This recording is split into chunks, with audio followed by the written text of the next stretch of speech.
Hi friends, welcome back to my channel tech with Prem in Kannada. Friends, Karnataka ಸರ್ಕಾರ ವಿಕಲಚೇತನರ ಹಾಗೂ ಹಿರಿಯ ನಾಗರಿಕರ ಸಬಲೀಕರಣ ಇಲಾಖೆಯಿಂದ 2025-26ನೇ ಸಾಲಿಗೆ 13 ಯೋಜನೆಗಳ ಸೌಲಭ್ಯಗಳನ್ನು ಪಡ್ಕೊಳ್ಳಿಕ್ಕೆ ಅರ್ಹ ವಿಕಲಚೇತನರಿಂದ ಅರ್ಜಿಗಳನ್ನು ಆಹ್ವಾನ ಮಾಡಿರ್ತಾರೆ. ಅಂತಂದ್ರೆ ವಿದ್ಯಾರ್ಥಿಗಳಿಗೆ ಪ್ರತಿಭೆ ಯೋಜನೆ, ಪ್ರತಿಭಾವಂತ ವಿದ್ಯಾರ್ಥಿಗಳಿಗೆ ಪ್ರೋತ್ಸಾಹಧನ ಯೋಜನೆ, ದೃಷ್ಟಿದೋಷ ಹೊಂದಿರುವಂತಹ ವ್ಯಕ್ತಿಗಾಗಿ ಬ್ರೈಲ್ ಕಿಟ್ ಯೋಜನೆ, ಸಾಧನೆ ಯೋಜನೆ, ವಿದ್ಯಾರ್ಥಿಗಳಿಗೆ ಟಾಕಿಂಗ್ ಲ್ಯಾಪ್ಟಾಪ್ ಯೋಜನೆ, ಆಧಾರ ಯೋಜನೆ, ವೈದ್ಯಕೀಯ ಪರಿಹಾರ ನಿಧಿ ಯೋಜನೆ, ಹೊಲಿಗೆ ಯಂತ್ರ ಯೋಜನೆ, ದೈಹಿಕ ವಿಕಲಚೇತನರಿಗೆ ಮೋಟಾರ್ ಚಾಲಿತ ದ್ವಿಚಕ್ರ ವಾಹನ ಯೋಜನೆ, ಸಾಧನ ಸಲಕರಣೆ ಯೋಜನೆ, ನಿರುದ್ಯೋಗ ಯೋಜನೆ ಹಾಗೂ ಶಿಶುಪಾಲನಾ ಭತ್ಯೆ ಯೋಜನೆಗಳ ಮೂಲಕ ನೀಡುವ ಸೌಲಭ್ಯಗಳನ್ನು ಪಡ್ಕೊಳ್ಳಿಕ್ಕೆ ಅರ್ಹ ವಿಕಲಚೇತನರಿಂದ ಅರ್ಜಿಗಳನ್ನು ಆಹ್ವಾನ ಮಾಡಿರುತ್ತಾರೆ. ನಾನು ಈ ವಿಡಿಯೋದಲ್ಲಿ ನಿಮಗೆ ಈ ಎಲ್ಲಾ ಯೋಜನೆಗಳಿಗೆ ಅರ್ಜಿ ಸಲ್ಲಿಸಲಿಕ್ಕೆ ಅರ್ಹ ವಿಕಲಚೇತನರಿಗೆ ಬೇಕಾಗಿರುವ ಅರ್ಹತೆಗಳೇನು, ಏನೇನು ದಾಖಲೆಗಳನ್ನು ಇಟ್ಕೊಂಡಿರಬೇಕು, ಎಲ್ಲಿ ಅರ್ಜಿ ಹಾಕಬೇಕು, ಹಾಗೇನೆ ಅರ್ಜಿ ಸಲ್ಲಿಕೆಗೆ ಕೊನೆಯ ದಿನಾಂಕ ಯಾವುದು ಮತ್ತು ಈ ಎಲ್ಲಾ ಯೋಜನೆಗಳ ಬಗೆಗಿನ ಸಂಪೂರ್ಣವಾದ ಮಾಹಿತಿಯನ್ನು ನಾನು ಈ ವಿಡಿಯೋದಲ್ಲಿ ನಿಮಗೆ ತಿಳಿಸ್ಕೊಡ್ತೇನೆ. ಅದಕ್ಕಿಂತ ಮುಂಚೆ ನೀವೇನಾದರೂ ನಮ್ಮ ಚಾನಲ್ಗೆ ಹೊಸಬರಾಗಿದ್ರೆ ನಮ್ಮ ಚಾನಲ್ನ ಸಬ್ಸ್ಕ್ರೈಬ್ ಮಾಡಿಕೊಂಡು ಬೆಲ್ ಐಕಾನ್ನ ಕ್ಲಿಕ್ ಮಾಡ್ಕೊಳ್ಳಿ ಫ್ರೆಂಡ್ಸ್. ನಾವು ಹಾಕೋ ಮುಂದಿನ ವಿಡಿಯೋದ ನೋಟಿಫಿಕೇಶನ್ ನಿಮಗೆ ಆ ತಕ್ಷಣ ಬಂದು ಸಿಗುತ್ತೆ ಫ್ರೆಂಡ್ಸ್. ಹೌದು ಫ್ರೆಂಡ್ಸ್, ಕರ್ನಾಟಕ ಸರ್ಕಾರ ವಿಕಲಚೇತನರ ಹಾಗೂ ಹಿರಿಯ ನಾಗರಿಕರ ಸಬಲೀಕರಣ ಇಲಾಖೆಯ ವತಿಯಿಂದ 2025-26ನೇ ಸಾಲಿಗೆ 13 ಯೋಜನೆಗಳ ಸೌಲಭ್ಯಗಳನ್ನು ಪಡ್ಕೊಳ್ಳಿಕ್ಕೆ ಅರ್ಹ ವಿಕಲಚೇತನರಿಂದ ಅರ್ಜಿಗಳನ್ನು ಆಹ್ವಾನ ಮಾಡಿರಲಾಗಿರುತ್ತದೆ.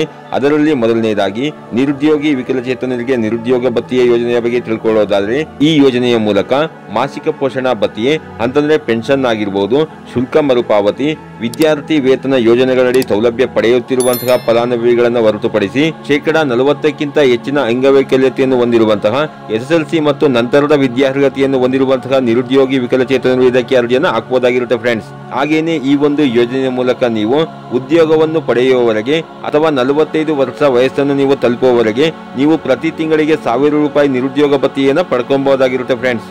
ಹಾಗೇನೆ ಈ ಒಂದು ಯೋಜನೆಗೆ ಅರ್ಜಿ ಹಾಕಲಿಕ್ಕೆ ನಿಮ್ಮ ಹತ್ರ ಇರಬೇಕಾಗಿರೋ ದಾಖಲೆಗಳು ಯಾವುವು ಅನ್ನೋದನ್ನ ನೋಡೋದಾದ್ರೆ, ಆಧಾರ್ ಕಾರ್ಡ್ ಬೇಕಾಗುತ್ತೆ, ಎಂಪ್ಲಾಯ್ಮೆಂಟ್ ಎಕ್ಸ್ಚೇಂಜ್ ಆಫೀಸ್ ನಲ್ಲಿ ನೋಂದಣಿಯಾಗಿರುವಂತಹ ನಿರುದ್ಯೋಗ ವಿನಿಮಯ ನೋಂದಣಿ ಪ್ರಮಾಣ ಪತ್ರವನ್ನು ನೀವು ಇಟ್ಕೊಂಡಿರಬೇಕಾಗಿರುತ್ತದೆ, UDID ಕಾರ್ಡ್ ಹಾಗೂ UDID ಸರ್ಟಿಫಿಕೇಟ್ ಇರಬೇಕಾಗಿರುತ್ತದೆ, ಪೆನ್ಷನ್ ಅಥವಾ ಶುಲ್ಕ ಮರುಪಾವತಿ ಅಥವಾ ಸ್ಕಾಲರ್ಶಿಪ್ ಗಳನ್ನ ಪಡೆಯುತ್ತಿಲ್ಲ ಎನ್ನುವುದರ ಬಗ್ಗೆ ಸ್ವಯಂ ಘೋಷಣೆ ಪ್ರಮಾಣ ಪತ್ರ ಬೇಕಾಗುತ್ತೆ ಹಾಗೂ ಜಾತಿ ಪ್ರಮಾಣ ಪತ್ರ ಹಾಗೂ ಆದಾಯ ದೃಢೀಕರಣ ಪತ್ರ ಬೇಕಾಗುತ್ತೆ, ಆಧಾರ್ ಕಾರ್ಡ್ಗೆ ಸೀಡಿಂಗ್ ಆಗಿರುವಂತಹ ಬ್ಯಾಂಕ್ ಪಾಸ್ ಪುಸ್ತಕ ಬೇಕಾಗುತ್ತೆ.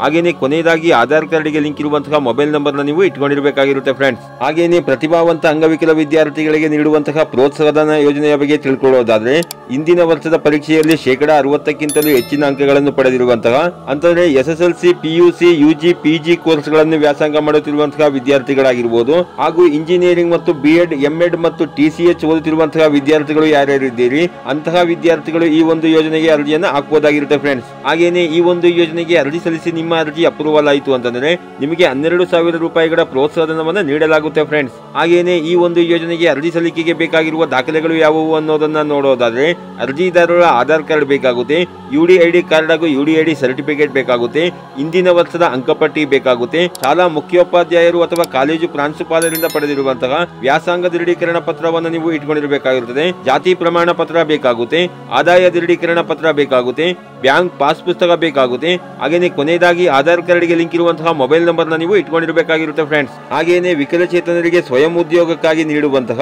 ಆಧಾರ ಯೋಜನೆಯ ಬಗ್ಗೆ ತಿಳ್ಕೊಳ್ಳೋದಾದ್ರೆ, ವಿಕಲಚೇತನರು ಸ್ವಯಂ ಉದ್ಯೋಗ ಕೈಗೊಳ್ಳಲು ಬ್ಯಾಂಕ್ಗಳು ಮಂಜೂರು ಮಾಡಿ ಬಿಡುಗಡೆ ಮಾಡುವಂತಹ ಸಾಲದ ಮೊತ್ತಕ್ಕೆ ಅನುಗುಣವಾಗಿ ವಿಕಲಚೇತನರಿಗೆ ಸಹಾಯಧನವನ್ನು ಯೋಜನಾ ವೆಚ್ಚದ 50% ಬ್ಯಾಂಕ್ ಸಾಲ ಮತ್ತು 50% ಸಬ್ಸಿಡಿಯನ್ನು ನಿಮಗೆ ಇಲಾಖೆಯಿಂದ ನೀಡಲಾಗುತ್ತೆ ಫ್ರೆಂಡ್ಸ್. ಹಾಗೇನೆ ಈ ಒಂದು ಯೋಜನೆಗೆ ಅರ್ಜಿ ಸಲ್ಲಿಕೆಗೆ ಬೇಕಾಗಿರುವ ದಾಖಲೆಗಳು ಯಾವುವು ಅನ್ನೋದನ್ನ ನೋಡೋದಾದ್ರೆ, ಆಧಾರ್ ಕಾರ್ಡ್ ಬೇಕಾಗುತ್ತೆ, ಅಂಗವೈಕಲ್ಯ ಪ್ರಮಾಣ ಪತ್ರ ಅಂತಂದ್ರೆ UDID ಕಾರ್ಡ್ ಹಾಗೂ UDID ಸರ್ಟಿಫಿಕೇಟ್ ಅನ್ನು ನೀವು ಇಟ್ಕೊಂಡಿರಬೇಕಾಗಿರುತ್ತದೆ. ನೀವು ಏನು ಸ್ವಯಂ ಉದ್ಯೋಗವನ್ನ ಪ್ರಾರಂಭ ಮಾಡ್ತಾ ಇದ್ದೀರಿ ಅದರ ಯೋಜನಾ ವರದಿ ಬೇಕಾಗುತ್ತೆ, ಅಂತಂದ್ರೆ ಪ್ರಾಜೆಕ್ಟ್ ರಿಪೋರ್ಟ್ ಬೇಕಾಗುತ್ತೆ, ಬ್ಯಾಂಕ್ ನಿಂದ NOC ಅನ್ನು ನೀವು ತಗೊಂಡಿರಬೇಕಾಗಿರುತ್ತದೆ, ಆದಾಯ ಪ್ರಮಾಣ ಪತ್ರ ಬೇಕಾಗುತ್ತೆ, ಜಾತಿ ಪ್ರಮಾಣ ಪತ್ರ ಬೇಕಾಗುತ್ತೆ, ಸಾಕ್ಷರತೆ ಪ್ರಮಾಣ ಪತ್ರ ಬೇಕಾಗುತ್ತೆ, BPL ರೇಷನ್ ಕಾರ್ಡ್ ಬೇಕಾಗುತ್ತೆ, ಆಧಾರ್ ಕಾರ್ಡ್ಗೆ ಸೀಡಿಂಗ್ ಆಗಿರುವಂತಹ ಬ್ಯಾಂಕ್ ಪಾಸ್ ಪುಸ್ತಕ ಬೇಕಾಗುತ್ತೆ ಹಾಗೂ ಕೊನೆಯದಾಗಿ ಆಧಾರ್ ಕಾರ್ಡ್ಗೆ ಲಿಂಕ್ ಇರುವಂತಹ ಮೊಬೈಲ್ ನಂಬರ್ ನೀವು ಇಟ್ಕೊಂಡಿರಬೇಕಾಗಿರುತ್ತೆ ಫ್ರೆಂಡ್ಸ್. ಹಾಗೇನೆ ಸಾಧನೆ ಪ್ರತಿಭೆ ಯೋಜನೆಯ ಬಗ್ಗೆ ತಿಳ್ಕೊಳ್ಳೋದಾದ್ರೆ, ವಿಕಲಚೇತನರು ಇತರೆ ಸಾಮಾನ್ಯ ಜನರಂತೆ ಕ್ರೀಡೆಗಳಲ್ಲಿ ಸಕ್ರಿಯವಾಗಿ ಭಾಗವಹಿಸಲು ರಾಷ್ಟ್ರೀಯ ಮತ್ತು ಅಂತಾರಾಷ್ಟ್ರೀಯ ಮಟ್ಟದ ಕ್ರೀಡಾ ಸ್ಪರ್ಧೆಯಲ್ಲಿ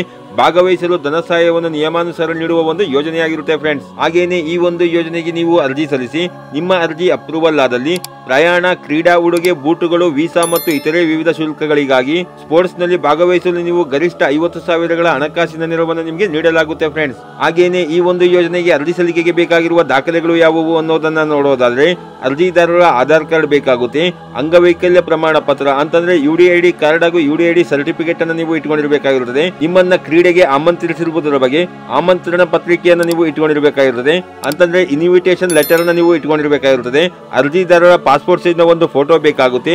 sports authority of India, national sports of federation of ಇಂಡಿಯಾದಿಂದ ಪ್ರಮಾಣ ಪತ್ರವನ್ನು ನೀವು ಪಡ್ಕೊಂಡಿರಬೇಕಾಗಿರುತ್ತದೆ. ಪಾರ್ಟಿಸಿಪೇಷನ್ ಸರ್ಟಿಫಿಕೇಟ್ ಅನ್ನು ನೀವು ಇಟ್ಕೊಂಡಿರಬೇಕಾಗಿರುತ್ತದೆ. ಪಂದ್ಯಾವಳಿಗೆ ದೈಹಿಕವಾಗಿ ಸದೃಢರಾಗಿರುವ ಬಗ್ಗೆ ಯುವ ಸಬಲೀಕರಣ ಮತ್ತು ಕ್ರೀಡಾ ಇಲಾಖೆಯಿಂದ ನೀಡಿರುವಂತಹ ಪ್ರಮಾಣ ಪತ್ರವನ್ನು ನೀವು ಇಟ್ಕೊಂಡಿರಬೇಕಾಗಿರುತ್ತದೆ. ಹಾಗೂ ಆಧಾರ್ ಕಾರ್ಡ್ಗೆ ಸೀಡಿಂಗ್ ಆಗಿರುವಂತಹ ಬ್ಯಾಂಕ್ ಪಾಸ್ ಪುಸ್ತಕ ಬೇಕಾಗುತ್ತೆ. ಹಾಗೂ ಜಾತಿ ಪ್ರಮಾಣ ಪತ್ರ ಹಾಗೂ ಆದಾಯ ದೃಢೀಕರಣ ಪತ್ರ ಬೇಕಾಗುತ್ತೆ. ಹಾಗೂ ಆಧಾರ್ ಕಾರ್ಡ್ಗೆ ಲಿಂಕ್ ಆಗಿರುವಂತಹ ಮೊಬೈಲ್ ನಂಬರ್ ನೀವು ಇಟ್ಕೊಂಡಿರಬೇಕಾಗಿರುತ್ತೆ ಫ್ರೆಂಡ್ಸ್. ಹಾಗೇನೆ ವೈದ್ಯಕೀಯ ಪರಿಹಾರ ನಿಧಿ ಯೋಜನೆಯ ಬಗ್ಗೆ ತಿಳ್ಕೊಳ್ಳೋದಾದ್ರೆ ಈ ಒಂದು ಯೋಜನೆಯ ಮೂಲಕ ಅಂಗವಿಕಲತೆ ನಿವಾರಣಾ ವೈದ್ಯಕೀಯ ಪರಿಹಾರ ನಿಧಿಯಲ್ಲಿ ವಿಕಲಚೇತನತೆಯನ್ನು ಸರಿಪಡಿಸಿಕೊಳ್ಳಲು ಗರಿಷ್ಠ 1 ಲಕ್ಷ ರೂಗಳವರೆಗೆ ವೈದ್ಯಕೀಯ ಶಸ್ತ್ರಚಿಕಿತ್ಸೆಯ ಖರ್ಚು ವೆಚ್ಚಗಳನ್ನು ವೈದ್ಯಾಧಿಕಾರಿಗಳಿಂದ ದೃಢೀಕರಿಸಿ ನಿಯಮಾನುಸಾರ ವಿಕಲಚೇತನರಿಗೆ ನೀಡಲಾಗುತ್ತೆ ಫ್ರೆಂಡ್ಸ್. ಹಾಗೇನೆ ಈ ಒಂದು ಯೋಜನೆಗೆ ಅರ್ಜಿ ಸಲ್ಲಿಸುವಂತಹ ಅರ್ಜಿದಾರರ ಕುಟುಂಬದ ವಾರ್ಷಿಕ ಆದಾಯ ಗರಿಷ್ಠ 50,000 ಒಳಗಿರಬೇಕಾಗಿರುತ್ತೆ ಫ್ರೆಂಡ್ಸ್. ಹಾಗೇನೆ ಈ ಒಂದು ವೈದ್ಯಕೀಯ ಪರಿಹಾರ ನಿಧಿ ಯೋಜನೆಗೆ ಅರ್ಜಿ ಹಾಕಲಿಕ್ಕೆ ಬೇಕಾಗಿರುವ ದಾಖಲೆಗಳು ಯಾವುವು ಅನ್ನೋದನ್ನ ನೋಡೋದಾದ್ರೆ ವೈದ್ಯಕೀಯ ಪ್ರಮಾಣ ಪತ್ರ ಬೇಕಾಗುತ್ತೆ. ಹಾಗೇನೆ ಆಧಾರ್ ಕಾರ್ಡ್ ಬೇಕಾಗುತ್ತೆ. UDID ಕಾರ್ಡ್ ಹಾಗೂ UDID ಸರ್ಟಿಫಿಕೇಟ್ ಅನ್ನು ನೀವು ಇಟ್ಕೊಂಡಿರಬೇಕಾಗಿರುತ್ತದೆ. ನೀವು ಆಸ್ಪತ್ರೆಗೆ ದಾಖಲಾಗಿ ಡಿಸ್ಚಾರ್ಜ್ ಆಗಿರುವಂತಹ ಡಿಸ್ಚಾರ್ಜ್ ಸಮರಿ ಲೆಟರ್ ಬೇಕಾಗುತ್ತೆ. ಅರ್ಜಿದಾರರ ಫೋಟೋ ಬೇಕಾಗುತ್ತೆ. ವೈದ್ಯಕೀಯ ಬಿಲ್ ಹಾಗೂ ಆಸ್ಪತ್ರೆ ಬಿಲ್ಗಳನ್ನು ನೀವು ಇಟ್ಕೊಂಡಿರಬೇಕಾಗುತ್ತದೆ. ಮೆಡಿಕಲ್ ಟ್ರೀಟ್ಮೆಂಟ್ ಎಸ್ಟಿಮೇಟ್ ಬಿಲ್ ಅನ್ನು ನೀವು ಇಟ್ಕೊಂಡಿರಬೇಕಾಗಿರುತ್ತದೆ. ಹಾಗೂ ಜಾತಿ ಪ್ರಮಾಣ ಪತ್ರ ಹಾಗೂ ಆದಾಯ ದೃಢೀಕರಣ ಪತ್ರ ಬೇಕಾಗುತ್ತೆ. ಹಾಗೂ ಆಧಾರ್ ಕಾರ್ಡ್ಗೆ ಸೀಡಿಂಗ್ ಆಗಿರುವಂತಹ ಬ್ಯಾಂಕ್ ಪಾಸ್ ಪುಸ್ತಕ ಬೇಕಾಗುತ್ತೆ. ಹಾಗೂ ಆಧಾರ್ ಕಾರ್ಡ್ಗೆ ಲಿಂಕ್ ಆಗಿರುವಂತಹ ಮೊಬೈಲ್ ನಂಬರ್ ನೀವು ಇಟ್ಕೊಂಡಿರಬೇಕಾಗಿರುತ್ತೆ ಫ್ರೆಂಡ್ಸ್. ಹಾಗೇನೆ ಶಿಶುಪಾಲನಾ ಭತ್ಯೆ ಯೋಜನೆಯ ಬಗ್ಗೆ ತಿಳ್ಕೊಳ್ಳೋದಾದ್ರೆ ಈ ಒಂದು ಯೋಜನೆಯ ಮುಖಾಂತರ ವಾರ್ಷಿಕ ಆದಾಯ 2.5 ಲಕ್ಷಗಳ ಒಳಗಿರುವಂತಹ ಬಡ ಕುಟುಂಬಗಳ ಸಂಪೂರ್ಣ ದೃಷ್ಟಿಹೀನ ಮಹಿಳೆಯರಿಗೆ ಜನಿಸುವಂತಹ ಮಗುವಿನ ಪೋಷಣಾ ಸಲುವಾಗಿ 5 ವರ್ಷಗಳ ಅವಧಿಗೆ 2 ಹೆರಿಗೆಗೆ 5 ವರ್ಷಗಳ ಅವಧಿಗೆ ಆರೋಗ್ಯ ಮತ್ತು ಪೌಷ್ಟಿಕ ಆಹಾರ ದೃಷ್ಟಿಯಿಂದ ತಿಂಗಳಿಗೆ ರು 2,000ಗಳ ಒಂದು ಪೆನ್ಷನ್ ಅನ್ನು ನೀಡುವಂತಹ ಯೋಜನೆಯಾಗಿರುತ್ತೆ ಫ್ರೆಂಡ್ಸ್. ಹಾಗೇನೆ ಈ ಒಂದು ಯೋಜನೆಗೆ ಅರ್ಜಿ ಸಲ್ಲಿಸುವಂತಹ ತಾಯಿಯ ಅಂಗವೈಕಲ್ಯತೆ UDID ಕಾರ್ಡ್ ನಲ್ಲಿ ಬ್ಲೈಂಡ್ ಅಂತ ಮೆನ್ಷನ್ ಆಗಿರಬೇಕಾಗಿರುತ್ತೆ ಫ್ರೆಂಡ್ಸ್. ಹಾಗೇನೆ ಈ ಒಂದು ಯೋಜನೆಗೆ ಅರ್ಜಿ ಸಲ್ಲಿಕೆಗೆ ಬೇಕಾಗಿರುವ ದಾಖಲೆಗಳು ಯಾವುವು ಅನ್ನೋದನ್ನ ನೋಡೋದಾದ್ರೆ ಅರ್ಜಿದಾರರ ಆಧಾರ್ ಕಾರ್ಡ್ ಬೇಕಾಗುತ್ತೆ. UDID ಕಾರ್ಡ್ ಹಾಗೂ UDID ಸರ್ಟಿಫಿಕೇಟ್ ಅನ್ನು ನೀವು ಇಟ್ಕೊಂಡಿರಬೇಕಾಗಿರುತ್ತದೆ. ಮಗುವಿನ ಜನನ ಪ್ರಮಾಣ ಪತ್ರ ಬೇಕಾಗುತ್ತೆ. ತಾಯಿ ಕಾರ್ಡ್ ಬೇಕಾಗುತ್ತೆ. ಜಾತಿ ಪ್ರಮಾಣ ಪತ್ರ ಬೇಕಾಗುತ್ತೆ. ಆದಾಯ ದೃಢೀಕರಣ ಪತ್ರ ಬೇಕಾಗುತ್ತೆ. ಆಧಾರ್ ಕಾರ್ಡ್ಗೆ ಸೀಡಿಂಗ್ ಆಗಿರುವಂತಹ ಬ್ಯಾಂಕ್ ಪಾಸ್ ಪುಸ್ತಕ ಬೇಕಾಗುತ್ತೆ. ಹಾಗೇನೆ ಕೊನೆಯದಾಗಿ ಆಧಾರ್ ಕಾರ್ಡ್ಗೆ ಲಿಂಕ್ ಇರುವಂತಹ ಮೊಬೈಲ್ ನಂಬರ್ ನೀವು ಇಟ್ಕೊಂಡಿರಬೇಕಾಗಿರುತ್ತೆ ಫ್ರೆಂಡ್ಸ್. ಹಾಗೇನೆ ಅಂಧ ವಿದ್ಯಾರ್ಥಿಗಳಿಗೆ ಟಾಕಿಂಗ್ ಲ್ಯಾಪ್ಟಾಪ್ ವಿತರಣೆ ಯೋಜನೆಯ ಬಗ್ಗೆ ತಿಳ್ಕೊಳ್ಳೋದಾದ್ರೆ SSLC ಹಾಗೂ ನಂತರದ ಕೋರ್ಸ್ಗಳಲ್ಲಿ ವ್ಯಾಸಂಗ ಮಾಡುತ್ತಿರುವಂತಹ ಎಲ್ಲ ಅಂಧ ವಿದ್ಯಾರ್ಥಿಗಳಿಗೆ ಲ್ಯಾಪ್ಟಾಪ್ ಒದಗಿಸುವುದು ಈ ಒಂದು ಯೋಜನೆಯ ಪ್ರಮುಖ ಉದ್ದೇಶವಾಗಿರುತ್ತದೆ. ಹಾಗೂ ಈ ಒಂದು ಯೋಜನೆಗೆ ಅರ್ಜಿ ಸಲ್ಲಿಸಲಿಕ್ಕೆ ಯಾವುದೇ ಆದಾಯ ಮಿತಿ ಇರುವುದಿಲ್ಲ ಫ್ರೆಂಡ್ಸ್. ಹಾಗೇನೆ ಈ ಒಂದು ಯೋಜನೆಗೆ ಅರ್ಜಿ ಸಲ್ಲಿಕೆಗೆ ಬೇಕಾಗಿರುವ ದಾಖಲೆಗಳು ಯಾವುವು ಅನ್ನೋದನ್ನ ನೋಡೋದಾದ್ರೆ ಅರ್ಜಿದಾರರ ಆಧಾರ್ ಕಾರ್ಡ್ ಬೇಕಾಗುತ್ತೆ. ಜಾತಿ ಪ್ರಮಾಣ ಪತ್ರ ಬೇಕಾಗುತ್ತೆ. ಆದಾಯ ದೃಢೀಕರಣ ಪತ್ರ ಬೇಕಾಗುತ್ತೆ. UDID ಕಾರ್ಡ್ ಹಾಗೂ UDID ಸರ್ಟಿಫಿಕೇಟ್ ಅನ್ನು ನೀವು ಇಟ್ಕೊಂಡಿರಬೇಕಾಗಿರುತ್ತದೆ. ಇತರ ಯಾವುದೇ ಇಲಾಖೆ ಅಥವಾ ವಿಶ್ವವಿದ್ಯಾಲಯದಿಂದ ಟಾಕಿಂಗ್ ಲ್ಯಾಪ್ಟಾಪ್ ಪಡೆದಿಲ್ಲ ಎಂಬುದರ ಬಗ್ಗೆ ಸ್ವಯಂ ಘೋಷಣೆ ಪ್ರಮಾಣ ಪತ್ರವನ್ನು ನೀವು ಇಟ್ಕೊಂಡಿರಬೇಕಾಗಿರುತ್ತದೆ. SSLC ನಂತರದ ಕೋರ್ಸ್ಗಳಲ್ಲಿ ವ್ಯಾಸಂಗ ಮಾಡುತ್ತಿರುವಂತಹ ವಿದ್ಯಾರ್ಥಿಗಳಾಗಿದ್ದರೆ SSLC ಅಂಕಪಟ್ಟಿಯನ್ನು ನೀವು ಇಟ್ಕೊಂಡಿರಬೇಕಾಗಿರುತ್ತದೆ. ಮತ್ತು SSLC ಓದುತ್ತಿರುವಂತಹ ವಿದ್ಯಾರ್ಥಿಗಳು ನೀವು 9ನೇ ತರಗತಿಯ ಉತ್ತೀರ್ಣರಾದಂತಹ ಅಂಕಪಟ್ಟಿಯನ್ನು ಇಟ್ಕೊಂಡಿರಬೇಕಾಗಿರುತ್ತೆ ಫ್ರೆಂಡ್ಸ್. ಹಾಗೇನೆ 10 ವರ್ಷಗಳ ಕಾಲ ಕರ್ನಾಟಕದಲ್ಲಿ ವಾಸವಾಗಿರುವ ಬಗ್ಗೆ ವಾಸ ದೃಢೀಕರಣ ಪತ್ರವನ್ನು ನೀವು ಇಟ್ಕೊಂಡಿರಬೇಕಾಗಿರುತ್ತದೆ. ಆಧಾರ್ ಕಾರ್ಡ್ಗೆ ಸೀಡಿಂಗ್ ಆಗಿರುವಂತಹ ಬ್ಯಾಂಕ್ ಪಾಸ್ ಪುಸ್ತಕ ಬೇಕಾಗುತ್ತೆ. ಆಧಾರ್ ಕಾರ್ಡ್ಗೆ ಲಿಂಕ್ ಆಗಿರುವಂತಹ ಮೊಬೈಲ್ ನಂಬರ್ ನೀವು ಇಟ್ಕೊಂಡಿರಬೇಕಾಗಿರುತ್ತೆ ಫ್ರೆಂಡ್ಸ್. ಹಾಗೇನೆ ಸ್ವಯಂ ಉದ್ಯೋಗಕ್ಕಾಗಿ ನೀಡುವಂತಹ ಹೊಲಿಗೆ ಯಂತ್ರ ಯೋಜನೆಯ ಬಗ್ಗೆ ತಿಳ್ಕೊಳ್ಳೋದಾದ್ರೆ 2020-21ನೇ ಸಾಲಿನಲ್ಲಿ ಈ ಒಂದು ಯೋಜನೆಯನ್ನು ಅನುಷ್ಠಾನ ಮಾಡಲಾಗಿರುತ್ತದೆ. SSLC ವ್ಯಾಸಂಗ ಮಾಡಿರುವಂತಹ ಶ್ರವಣ ದೋಷವುಳ್ಳ ವಿಕಲಚೇತನರು ಈ ಒಂದು ಯೋಜನೆಗೆ ಅರ್ಜಿಯನ್ನು ಹಾಕಬಹುದಾಗಿರುತ್ತೆ ಫ್ರೆಂಡ್ಸ್. ಹಾಗೇನೆ ಈ ಒಂದು ಯೋಜನೆಗೆ ಅರ್ಜಿ ಸಲ್ಲಿಸಲಿಕ್ಕೆ ಯಾವುದೇ ಆದಾಯ ಮಿತಿ ಇರುವುದಿಲ್ಲ. ಈ ಯೋಜನೆಯ ಸೌಲಭ್ಯ ಪಡೆಯುವಂತಹ ಶ್ರವಣ ದೋಷವುಳ್ಳ ಫಲಾನುಭವಿಗಳು ಬೇರೆ ಯಾವುದೇ ಮೂಲಗಳಿಂದ ಇದೇ ರೀತಿಯ ಸೌಲಭ್ಯವನ್ನು ನೀವು ಪಡ್ಕೊಂಡಿರಬಾರದಾಗಿರುತ್ತದೆ. ಹಾಗೂ ಇದರ ಬಗ್ಗೆ ನೋಟರಿಯಿಂದ ದೃಢೀಕರಿಸಿರುವಂತಹ ಪ್ರಮಾಣ ಪತ್ರವನ್ನು ನೀವು ಒದಗಿಸಬೇಕಾಗಿರುತ್ತೆ ಫ್ರೆಂಡ್ಸ್. ಹಾಗೇನೆ ಈ ಒಂದು ಯೋಜನೆಗೆ ಅರ್ಜಿ ಸಲ್ಲಿಕೆಗೆ ಬೇಕಾಗಿರುವ ದಾಖಲೆಗಳು ಯಾವುವು ಅನ್ನೋದನ್ನ ನೋಡೋದಾದ್ರೆ ಅರ್ಜಿದಾರರ ಆಧಾರ್ ಕಾರ್ಡ್ ಬೇಕಾಗುತ್ತೆ. UDID ಕಾರ್ಡ್ ಹಾಗೂ UDID ಸರ್ಟಿಫಿಕೇಟ್ ಅನ್ನು ನೀವು ಇಟ್ಕೊಂಡಿರಬೇಕಾಗುತ್ತದೆ. ಟೈಲರಿಂಗ್ ಸರ್ಟಿಫಿಕೇಟ್ ಅನ್ನು ನೀವು ಇಟ್ಟುಕೊಂಡಿರಬೇಕಾಗಿರುತ್ತದೆ, ವಾಸ ದೃಢೀಕರಣ ಪತ್ರ ಬೇಕಾಗುತ್ತೆ, ಹೊಲಿಗೆ ಯಂತ್ರ ವರ್ಗಾವಣೆ ಅಥವಾ ಮರುಮಾರಾಟ ಮಾಡದಿರುವುದರ ಬಗ್ಗೆ ಸ್ವಯಂ ಘೋಷಣೆ ಪ್ರಮಾಣ ಪತ್ರವನ್ನು ನೀವು ಇಟ್ಟುಕೊಂಡಿರಬೇಕಾಗಿರುತ್ತದೆ. ಯಾವುದೇ ಇಲಾಖೆಯಿಂದ ಈ ಒಂದು ಹೊಲಿಗೆ ಯಂತ್ರಗಳನ್ನ ಪಡ್ಕೊಂಡಿಲ್ಲ ಅನ್ನೋದ್ರ ಬಗ್ಗೆ ಒಂದು ಸ್ವಯಂ ಘೋಷಣೆ ಪ್ರಮಾಣ ಪತ್ರ ಬೇಕಾಗುತ್ತೆ, ಪಾಸ್ಪೋರ್ಟ್ ಸೈಜ್ ನ ಒಂದು ಫೋಟೋ ಬೇಕಾಗುತ್ತೆ, ಕೊನೆಯದಾಗಿ ಆಧಾರ್ ಕಾರ್ಡ್ ಗೆ ಲಿಂಕ್ ಇರುವಂತಹ ಮೊಬೈಲ್ ನಂಬರ್ ನೀವು ಇಟ್ಕೊಂಡಿರಬೇಕಾಗಿರುತ್ತೆ ಫ್ರೆಂಡ್ಸ್. ಹಾಗೇನೆ ಅಂಧ ವಿದ್ಯಾರ್ಥಿಗಳಿಗೆ ನೀಡುವಂತಹ ಬ್ರೈಲ್ ಕಿಟ್ ಯೋಜನೆಯ ಬಗ್ಗೆ ತಿಳ್ಕೊಳ್ಳೋದಾದ್ರೆ 2020-21ನೇ ಸಾಲಿಗೆ ಈ ಒಂದು ಯೋಜನೆಯನ್ನ ಅನುಷ್ಠಾನಗೊಳಿಸಲಾಗಿದೆ. ಅಂಧ ವಿದ್ಯಾರ್ಥಿಗಳಿಗೆ talking mobile, Braille watch, walking stick ಮತ್ತು ಇನ್ನಿತರ ಸಾಧನಗಳನ್ನು ಒಳಗೊಂಡಿರುವಂತಹ ತಲಾ 25,000 ರೂಪಾಯಿಗಳ ಕಿಟ್ಗಳನ್ನು ವಿತರಿಸುವ ಒಂದು ಯೋಜನೆಯಾಗಿರುತ್ತೆ ಫ್ರೆಂಡ್ಸ್. ಹಾಗೇನೆ ಈ ಒಂದು ಯೋಜನೆಗೆ ಅರ್ಜಿ ಸಲ್ಲಿಕೆಗೆ ಬೇಕಾಗಿರುವ ದಾಖಲೆಗಳು ಯಾವುವು ಅನ್ನೋದನ್ನ ನೋಡೋದಾದ್ರೆ ಆಧಾರ್ ಕಾರ್ಡ್ ಬೇಕಾಗುತ್ತೆ, ರೇಷನ್ ಕಾರ್ಡ್ ಬೇಕಾಗುತ್ತೆ, UDID ಕಾರ್ಡ್ ಹಾಗೂ UDID ಸರ್ಟಿಫಿಕೇಟ್ ಇರಬೇಕಾಗುತ್ತೆ, ಜಾತಿ ಪ್ರಮಾಣ ಪತ್ರ ಬೇಕಾಗುತ್ತೆ, ಆದಾಯ ದೃಢೀಕರಣ ಪತ್ರ ಬೇಕಾಗುತ್ತೆ, ವಾಸ ದೃಢೀಕರಣ ಪತ್ರ ಬೇಕಾಗುತ್ತೆ, ಪಾಸ್ಪೋರ್ಟ್ ಸೈಜ್ ನ ಒಂದು ಫೋಟೋ ಬೇಕಾಗುತ್ತೆ, SSLC ಅಂಕಪಟ್ಟಿ ಬೇಕಾಗುತ್ತೆ, ವಿದ್ಯಾಭ್ಯಾಸ ಮಾಡುತ್ತಿರುವುದರ ಬಗ್ಗೆ ಶಾಲಾ ಅಥವಾ ಕಾಲೇಜು ದೃಢೀಕರಣ ಪತ್ರ ಅಂತಂದ್ರೆ ವ್ಯಾಸಂಗ ದೃಢೀಕರಣ ಪತ್ರವನ್ನು ನೀವು ಇಟ್ಕೊಂಡಿರಬೇಕಾಗಿರುತ್ತದೆ.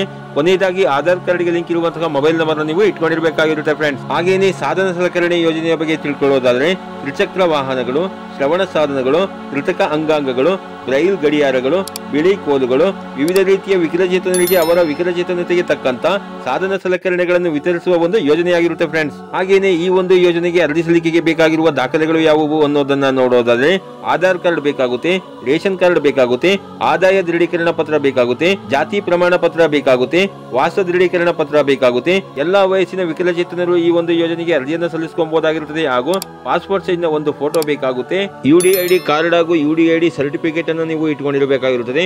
ಕೊನೆಯದಾಗಿ ಆಧಾರ್ ಕಾರ್ಡ್ ಗೆ ಲಿಂಕ್ ಇರುವಂತಹ ಮೊಬೈಲ್ ನಂಬರ್ ಅನ್ನು ನೀವು ಇಟ್ಕೊಂಡಿರಬೇಕಾಗಿರುತ್ತೆ ಫ್ರೆಂಡ್ಸ್. ಹಾಗೇನೆ ಯಂತ್ರಚಾಲಿತ ತ್ರಿಚಕ್ರ ವಾಹನ ಯೋಜನೆಯ ಬಗ್ಗೆ ತಿಳ್ಕೊಳ್ಳೋದಾದ್ರೆ ಕುಟುಂಬದ ವಾರ್ಷಿಕ ವರಮಾನ 2 ಲಕ್ಷಕ್ಕಿಂತ ಕಡಿಮೆ ಇರುವಂತಹ 20 ರಿಂದ 60 ವರ್ಷದ ಒಳಗಿನ 75% ಹೆಚ್ಚಿನ ಸೊಂಟದಿಂದ ಕೆಳಗೆ ಸ್ವಾಧೀನ ಇಲ್ಲದಿರುವ ಹಾಗೂ ವಾಹನ ಚಾಲನೆಗೆ ಸದೃಢವಾಗಿರುವಂತಹ ವಿಕಲಚೇತನರಿಗೆ ಜೀವಿತಾವಧಿಯಲ್ಲಿ ಒಮ್ಮೆ ಮಾತ್ರ ಈ ಒಂದು ತ್ರಿಚಕ್ರ ವಾಹನವನ್ನು ವಿತರಣೆ ಮಾಡುವ ಒಂದು ಯೋಜನೆಯಾಗಿರುತ್ತೆ ಫ್ರೆಂಡ್ಸ್. ಹಾಗೇನೆ ಈ ಒಂದು ಯೋಜನೆಗೆ ಅರ್ಜಿ ಸಲ್ಲಿಕೆಗೆ ಬೇಕಾಗಿರುವ ದಾಖಲೆಗಳು ಯಾವುವು ಅನ್ನೋದನ್ನ ನೋಡೋದಾದ್ರೆ ಆಧಾರ್ ಕಾರ್ಡ್ ಬೇಕಾಗುತ್ತೆ, ರೇಷನ್ ಕಾರ್ಡ್ ಬೇಕಾಗುತ್ತೆ, UDID ಕಾರ್ಡ್ ಹಾಗೂ UDID ಸರ್ಟಿಫಿಕೇಟ್ ಬೇಕಾಗುತ್ತೆ, ಜಾತಿ ಸರ್ಟಿಫಿಕೇಟ್ ಬೇಕಾಗುತ್ತೆ, ಆದಾಯ ದೃಢೀಕರಣ ಪತ್ರ ಬೇಕಾಗುತ್ತೆ, ವಾಸ ದೃಢೀಕರಣ ಪತ್ರ ಬೇಕಾಗುತ್ತೆ, ಅಂಗವಿಕಲತೆ ಕಾಣುವಂತಹ ಫೋಟೋ ಬೇಕಾಗುತ್ತೆ, ಆಧಾರ್ ಕಾರ್ಡ್ ಗೆ ಲಿಂಕ್ ಇರುವಂತಹ ಮೊಬೈಲ್ ನಂಬರ್ ಬೇಕಾಗುತ್ತೆ, LLR ಅಥವಾ DL ಅಥವಾ LLR ಗೆ ಅರ್ಜಿ ಸಲ್ಲಿಸಿರುವಂತಹ ಅರ್ಜಿ ಫಾರಂ ಬೇಕಾಗುತ್ತೆ, ಉದ್ಯೋಗ ಮಾಡುತ್ತಿದ್ದಲ್ಲಿ ಉದ್ಯೋಗ ಪ್ರಮಾಣ ಪತ್ರ ಅಥವಾ ವ್ಯಾಸಂಗ ಮಾಡುತ್ತಿದ್ದಲ್ಲಿ ವ್ಯಾಸಂಗ ಪ್ರಮಾಣ ಪತ್ರವನ್ನು ನೀವು ಇಟ್ಕೊಂಡಿರಬೇಕಾಗಿರುತ್ತದೆ ಹಾಗೂ ವಾಹನವನ್ನು ಮರುಮಾರಾಟ ಮಾಡದಿರುವುದರ ಬಗ್ಗೆ ಸ್ವಯಂ ಘೋಷಣೆ ಪ್ರಮಾಣ ಪತ್ರವನ್ನು ನೀವು ಇಟ್ಕೊಂಡಿರಬೇಕಾಗಿರುತ್ತೆ ಫ್ರೆಂಡ್ಸ್. ಹಾಗೇನೆ ಯಾರೆಲ್ಲ ಅರ್ಹ ವಿಕಲಚೇತನರು ಹಾಗೂ ಹಿರಿಯ ನಾಗರಿಕರ ಸಬಲೀಕರಣ ಇಲಾಖೆಯಿಂದ ನೀಡುತ್ತಿರುವಂತಹ ಈ 2025-26ನೇ ಸಾಲಿನ ಈ ಎಲ್ಲಾ ಸೌಲಭ್ಯಗಳಿಗೆ ಅರ್ಜಿಯನ್ನು ಹಾಕಬೇಕು ಅಂತಿದ್ದೀರಿ ಅಂತವರು ನೀವು ನಿಮ್ಮ ಮೊಬೈಲ್ ಮುಖಾಂತರ ಸೇವಾ ಸಿಂಧು ಪೋರ್ಟಲ್ ನ ಸಿಟಿಜನ್ ಲಾಗಿನ್ ಮುಖಾಂತರ ಲಾಗಿನ್ ಆಗಿ ಬೇಕಾದರೂ ಅರ್ಜಿಯನ್ನು ಹಾಕಬಹುದಾಗಿರುತ್ತದೆ. ಅಥವಾ ನಿಮಗೆ ನಿಮ್ಮ ಮೊಬೈಲ್ ನಲ್ಲಿ ಅರ್ಜಿ ಸಲ್ಲಿಕೆ ಮಾಡಲಿಕ್ಕೆ ಗೊತ್ತಾಗಲಿಲ್ಲ ಅಂತಂದ್ರೆ ನಿಮ್ಮ ಹತ್ತಿರದ ಕರ್ನಾಟಕ 1 ಅಥವಾ ಗ್ರಾಮ 1 ಅಥವಾ ಬೆಂಗಳೂರು 1 ಸೆಂಟರ್ ಗಳಿಗೆ ಹೋಗಿ ನೀವು ಅರ್ಜಿಯನ್ನು ಸಲ್ಲಿಸಿಕೊಳ್ಳಬಹುದಾಗಿರುತ್ತೆ ಫ್ರೆಂಡ್ಸ್. ಹಾಗೇನೆ ಈ ಒಂದು ಅರ್ಜಿ ಸಲ್ಲಿಕೆಗೆ ಕೊನೆ ದಿನಾಂಕವನ್ನ ಇನ್ನೂ ನಿಗದಿ ಮಾಡಿರೋದಿಲ್ಲ. ಯಾರೆಲ್ಲ ಅರ್ಹ ವಿಕಲಚೇತನರು ಈ ಒಂದು ಅರ್ಜಿಯನ್ನು ಹಾಕಬೇಕು ಅಂತಿದ್ದೀರಿ ಅಂತವರು ನೀವು ಆದಷ್ಟು ಬೇಗ ಅರ್ಜಿಯನ್ನು ಸಲ್ಲಿಸಿಕೊಳ್ಳಬಹುದಾಗಿರುತ್ತೆ ಫ್ರೆಂಡ್ಸ್. ಹಾಗೇನೆ ಅರ್ಜಿ ಸಲ್ಲಿಕೆಗೆ ಕೊನೆ ದಿನಾಂಕವನ್ನ ನಿಗದಿ ಮಾಡಿದಲ್ಲಿ ಈ ವಿಡಿಯೋದ ಕಾಮೆಂಟ್ ಬಾಕ್ಸ್ ನಲ್ಲಿ ಕಾಮೆಂಟ್ ಮಾಡಿ ಪಿನ್ ಮಾಡಿರುತ್ತೇವೆ. ಆ ಕಾಮೆಂಟ್ ಅನ್ನ ನೋಡಿಕೊಂಡು ನೀವು ಅರ್ಜಿ ಸಲ್ಲಿಕೆಗೆ ಕೊನೆ ದಿನಾಂಕವನ್ನ ತಿಳ್ಕೊಬಹುದಾಗಿರುತ್ತೆ ಫ್ರೆಂಡ್ಸ್. ಹಾಗೇನೆ ಈ ಸೌಲಭ್ಯಗಳ ಬಗ್ಗೆ ನಿಮಗೆ ಇನ್ನೂ ಹೆಚ್ಚಿನ ಮಾಹಿತಿ ಬೇಕು ಅಂತಂದ್ರೆ ಈ ವಿಡಿಯೋದ ಕಾಮೆಂಟ್ ಬಾಕ್ಸ್ ನಲ್ಲಿ ಕಾಮೆಂಟ್ ಮಾಡಿ ಬೇಕಾದರೂ ನೀವು ಕೇಳಬಹುದಾಗಿರುತ್ತದೆ. ಅಥವಾ ನಿಮ್ಮ ಗ್ರಾಮದ VRW ಗಳ ಹತ್ರ ಅಥವಾ ನಿಮ್ಮ ನಗರದ URW ಗಳ ಹತ್ರ ಅಥವಾ ನಿಮ್ಮ ತಾಲೂಕಿನ MRW ಗಳ ಹತ್ರ ನೀವು ಇದ್ರ ಬಗ್ಗೆ ಹೆಚ್ಚಿನ ಮಾಹಿತಿಯನ್ನು ತಿಳ್ಕೊಬಹುದಾಗಿರುತ್ತದೆ. ಅಥವಾ ನಿಮ್ಮ ಜಿಲ್ಲೆಯ ವಿಕಲಚೇತನರ ಹಾಗೂ ಹಿರಿಯ ನಾಗರಿಕರ ಸಬಲೀಕರಣ ಇಲಾಖೆಯನ್ನು ಸಂಪರ್ಕಿಸಿ ಇದ್ರ ಬಗ್ಗೆ ನೀವು ಹೆಚ್ಚಿನ ಮಾಹಿತಿಯನ್ನು ತಿಳ್ಕೊಬಹುದಾಗಿರುತ್ತೆ ಫ್ರೆಂಡ್ಸ್. ಈ ರೀತಿಯ ಒಂದು ಸಣ್ಣ ಮಾಹಿತಿ ಇತ್ತು. ಈ ಮಾಹಿತಿನ ನಾನು ನಿಮಗೆ ತಿಳಿಸ್ಕೊಟ್ಟಿದ್ದೀನಿ. ಈ ಮಾಹಿತಿ ನಿಮಗೆ ಉಪಯುಕ್ತ ಅನಿಸಿದ್ರೆ ವಿಡಿಯೋಗೆ ಒಂದು ಲೈಕ್ ಮಾಡಿ, ಕಮೆಂಟ್ ಮಾಡಿ, ಶೇರ್ ಮಾಡಿ. ಹಾಗೆ ನಮ್ಮ ಚಾನಲ್ಗೆ ಹೊಸಬರಾಗಿದ್ರೆ ನಮ್ಮ ಚಾನಲ್ನ ಸಬ್ಸ್ಕ್ರೈಬ್ ಮಾಡಿಕೊಂಡು ಬೆಲ್ ಐಕಾನ್ನ ಕ್ಲಿಕ್ ಮಾಡ್ಕೊಳ್ಳಿ ಫ್ರೆಂಡ್ಸ್. ನಾವು ಹಾಕೋ ಮುಂದಿನ ವಿಡಿಯೋದ ನೋಟಿಫಿಕೇಶನ್ ನಿಮಗೆ ಆ ತಕ್ಷಣ ಬಂದು ಸಿಗುತ್ತೆ ಫ್ರೆಂಡ್ಸ್.